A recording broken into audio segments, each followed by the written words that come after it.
Hi everyone, good evening. Charlotte here from Enriching Environments on Tuesday evening, Tuesday 29th of June here in Dubai, and it's actually my sister's 40th birthday today, so happy birthday Sophie, and welcome to everyone joining this evening. And this evening we're going to talk about meditation for children, the benefits of it, and what meditation really is, what it means, and how you can start with your children.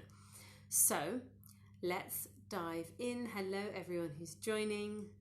Let's dive in with meditation, and where should we begin? Let's begin on the brain is in a state called theta or theta, however way you may pronounce it, during meditation. And this is really, really interesting for us as parents of young children and as Montessorians, because theta is the state that a child's brain, it's the state, the rhythm of a child's brain when they are in the period from 2 to 6 years old. Now, theta is a state in which you access the subconscious mind. And the reason this is really, really important for us as Montessorians, for anyone who's interested in neuroscience, for all parents and all educators, is, as I say, theta is when we're accessing the subconscious mind. So what Dr. Montessori told us over 100 years ago, that the child unconsciously absorbs from their environment in the first plane, which is the first 6 years of life. This has been proved by neuroscience. So the basic premise is Dr. Montessori said the child absorbs unconsciously in the first 6 years. This has been proved by neuroscience. And the way that this is that the in terms of brain development, is the child's brain is in, the brain waves are in delta, which is the sleep state, deep sleep state for an adult. The child is mostly in delta in the first 2 years of life. Then from 2 to roughly 6, they're in theta. And then they move to alpha in the stage roughly 5, 6 to 8. Okay. And so theta is the same state, is the state that one goes into in meditation when the brain slows down and we are highly suggestible and subconscious programming, which is why we all need to do our meditation before we go to sleep. The best time to listen to any subconscious programming of any time, whereas it's, music, binaural beats, all of those things, are before we go to sleep as the brain slows down. And meditation is when new thought patterns can emerge. We can build new neural pathways. And in the first 6 years of life, particularly aged from 2 to 6, this is what is happening. So we want to understand that in theta, we are in the present moment. Our children are in the present moment in the first 6 years of life. They're not worrying about the past or thinking about the future. They are right there. They are highly suggestible. They are accessing their subconscious mind, and they unconsciously absorb everything around them. So this is really, really important. So when we're in meditation, we're in this state. And meditation is really, really interesting because studies have shown that it strengthens the corpus callosum. The corpus callosum is this bit of muscle, the bridge between the two hemispheres of the brain, the left and the right brain hemispheres. And what we do know from recent neuroscience is that we want to balance the left and right halves of the brain as much as is possible. And meditation is just one of the ways that we can do that. Exercises like crossing the midline, that's something else that balances the left and right brain. Hi Sam, good evening. So meditation is really important as strengthens the corpus callosum. This is this thick bit of muscle, left and right brain hemisphere. Book recommendation for at this point is The Whole Brain Child by Dan Siegel, and he explains so beautifully the left and the right, hi Diane, sides of the brain, how it's important. He refers to it as the upstairs and the downstairs brain, and the different things that are going on that explain the behaviors that we see in young children.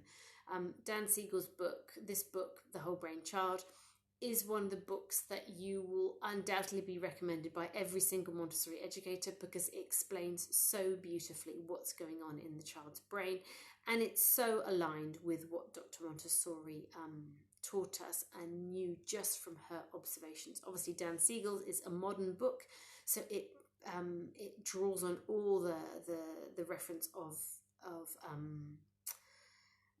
neuroscience, the scientific discoveries from neuroscience is what I mean. So meditation is great for lots and lots of reasons.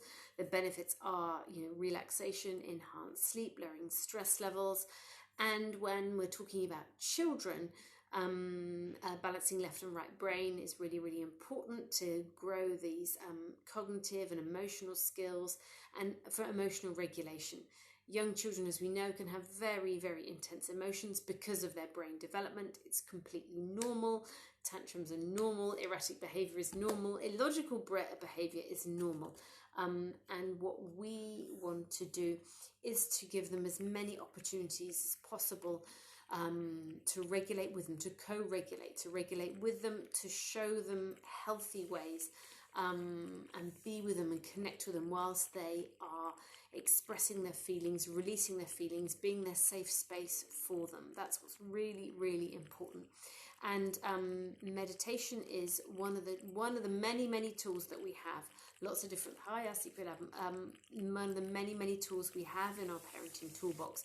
Meditation is just another way of offering our children a way of getting inside their bodies. We can be really quick as adults to label feelings or name feelings or have a logical approach to something. But actually getting our children and us inside our bodies and how we feel, focusing in the present moment. Children are already in the present moment. So if we can just help them to slow down and to relax and learn this gift of self-regulation, in this way. Sorry, Wiggly is right in front of the camera. Can you see her whiskers? This is such a gift that we can give to our children. Also, studies show meditation improves creativity longer term, focus longer term, and meditation can look different in lots of different scenarios. You can do a moving meditation. In yoga, for example, you get into a yoga flow, you can do a moving meditation. Lots of martial arts and Tai Chi and things like that. Sorry, that was wiggly. That can be all those moving meditations as well. Just going for a walk in nature, walking barefoot in nature, and being aware of what you can hear, see, or feel, touch, taste, each of the senses. That's meditation. It doesn't need to be sort of sitting on our own and forcing ourselves to quieten our mind in a way that may be completely unnatural and actually impossible for us.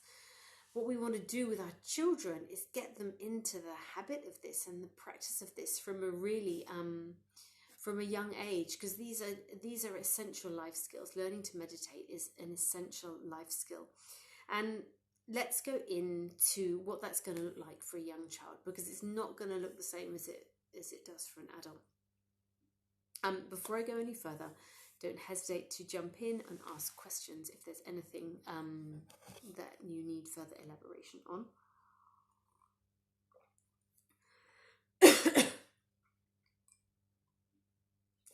Excuse me one moment. So, as I said, the main objective for our children is to get them in touch with their bodies. And so we can begin any type of practice like this with placing a hand on our chest, hand on our heart, hand on our tummy, and inviting our children to do that, before nap time, before bedtime, getting this as a practice, getting this as a normal way of life. We're not going to be able to get our child from bouncing on the trampoline to meditating in 30 seconds or even 5 or 10 minutes. That's not going to help. But if we can start to role model, we're lying on their bed, on their floor bed with them as they fall asleep, with hand on their heart, hand on their tummy, or you can invite them to place both hands on their tummy, both hands on their heart, whatever feels right for them, and invite them to inhale and exhale through their nose, and notice how their chest and their tummy rises and falls as they inhale and exhale. And you can use that very simple language, and you can draw it to yourself first, saying, oh, I can feel my tummy rising and falling as I inhale and exhale. Something really simple like that. We don't need a big explanation or anything further, and just inhale and exhale. Really exaggerate so you can make the sound through your nose, so it's quite pronounced. So they, after a period of time, will understand it and will be able to fall into with what you're doing if they want to, and if they don't, that's fine as well. You can try again another day. But it's really this becoming a daily practice of getting in touch with their bodies. And then you can do a guided meditation with them. You can bring their attention to what they can hear, what they can see. If, I don't know, maybe they have a nightlight. For example, in Olivia and Harry's room, I have stars that project on their ceiling, and it's a red light, so it doesn't affect the circadian rhythm, so they can still fall asleep. And we look at the stars and they spin round, and so we invite each other to just look at one star as it rotates, and that calms us when we're doing our deep breathing. You can get them to think about, isolate what they can taste. Have they just brushed their teeth? So have they got, a toothpaste, a minty taste in their mouth? What can they feel? What does their duvet or their blanket feel like? Have they got their pajamas on? Are they wearing socks or not? All of those things, just highlighting each of their senses. That's a form of meditation. And again, just getting our child in touch with their body. What are they feeling? Bringing them back to themselves, back to grounding, back to their spirit, back to their soul. Dr. Montessori was hugely spiritual, and the work that and her work references so deeply the spirit of the child, the source of the child, how we must guide the spirit of the child. So a meditation, a modern Western, I guess, style meditation practice really, really plays into that, and how important it is to nurture this side of the child. It's not, ticking off categories on a developmental chart. It's not getting them to do this piece of practical life. It's not getting them to do this particular piece of material or learn colours or numbers or any of that. We are nourishing the spirit of a child. Every child is going to become an adult, and those adults are the ones who will be leading the world and guiding the world, and we'll be calling upon our children to solve the problems that we have now, in 20, 30 years' time. So we must nurture the soul of the child, and meditation is just one of those, honouring the spiritual nature of the child, honouring the vastness, the expansiveness that's within each one of us. And we get to do that by literally, as I said earlier on, just one hand on the heart, one hand on the tummy, feeling the enormity, listening to the body, feeling the tummy gurgle, just the wonder of what we have inside of our bodies is huge, and huge for a child to comprehend. So these are really, really gentle and simple, basic ways. Start at the beginning with breathing. If you can get it in tandem with, if there's a sibling there as well, or yourself and your child, inhale, exhale, matching those in tandem. That is hugely powerful. Being able to do that, breathing together, creates an instant connection. And then you can start to look forward to this as your evening ritual. My 10-15 minutes that I lie with the children, because they have a big floor bed. So when I say floor bed, I mean mattress. Harry's got one mattress, Livy's got another. They're pushed together, they're double mattresses, so I just lie in the middle, and we do this every evening. We chat and tell the story of the day and do all the other things, and everyone fidgets a bit and rolls around and has a fight and all of those things. And then when we're ready to settle down, then this is part of the process, to put our hands on our bodies and breathe in and breathe out. And sometimes we'll listen to a guided meditation, and sometimes not. We'll just isolate the senses, or we can talk about what we're grateful for, or we'll just lie there, and we'll look at the stars in the ceiling rotating around. It's just really helping our children connect with our bodies, and helping us connect with our bodies as part of our daily practice. So that's the basics. And it's also so beautiful to do meditation with children, young children particularly, because they're not outcome focused. We as adults will do a meditation for an outcome, won't we? We want to do it, and we want to do it properly, and we want to be good at it. But that's not what it's like for children. They are in the present moment. They are the perfect people to start meditation with, because they are not process driven. They are not outcome driven. They are process driven. So they are already there. Their brains are in the stage of development, which is perfect. Their brain wave rhythms and patterns are in the right spot to be able to do this. So definitely start it as young as you can, and very, very gently, no expectation. What else would I like to say? Let me have a little sip of water, and then we can see if there's anything else.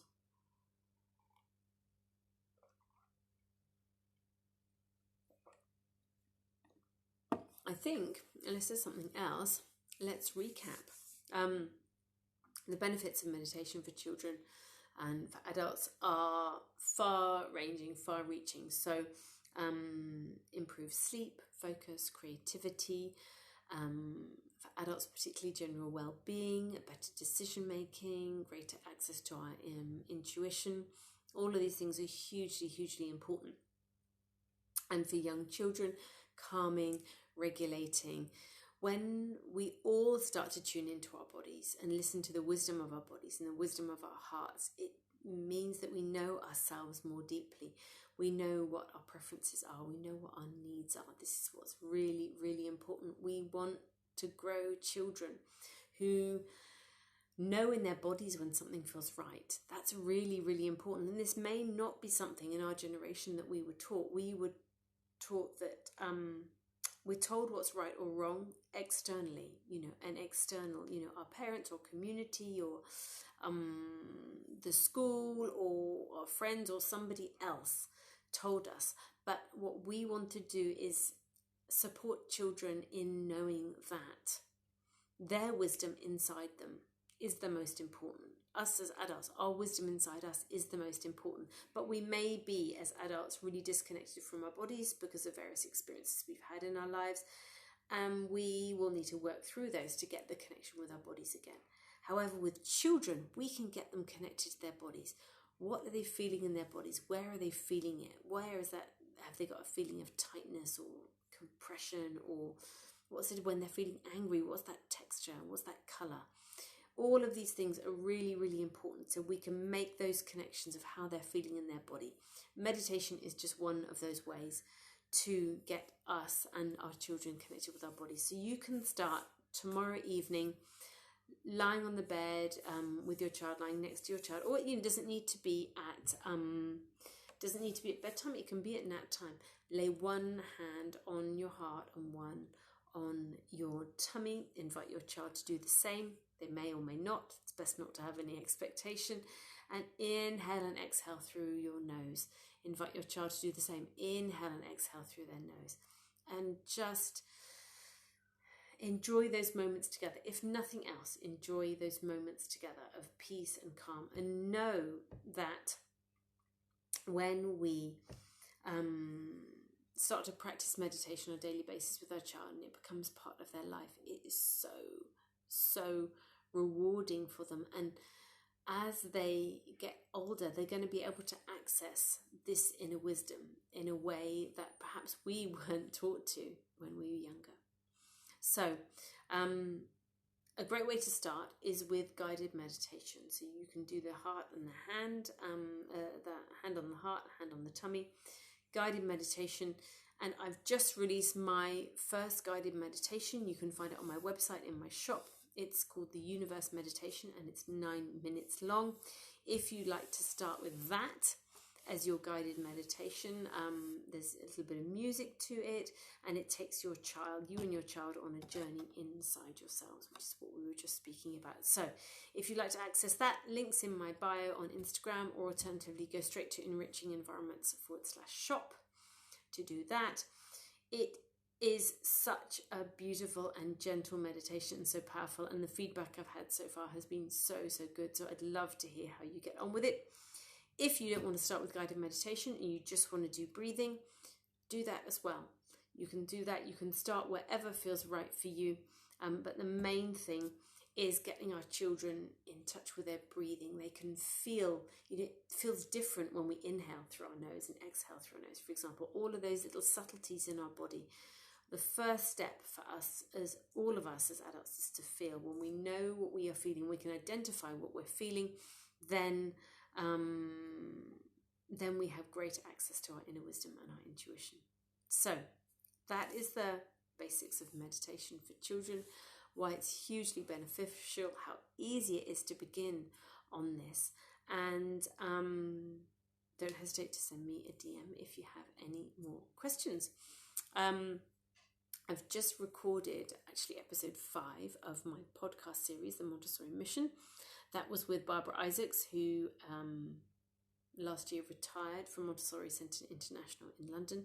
She's got so many other projects going on, and she's got so much wisdom and so much insight into Montessori in her 35-year career in Montessori. So that was really, really fantastic to be part of that. And then episode 2 of the Montessori Mission will be coming out in about 10 days. Episode 1 with Jean-Marie Paynel was released last Thursday. You can find that on my feed.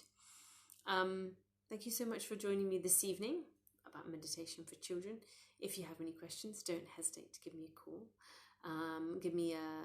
Send me a message, or you can give me a call as well if you've got my number.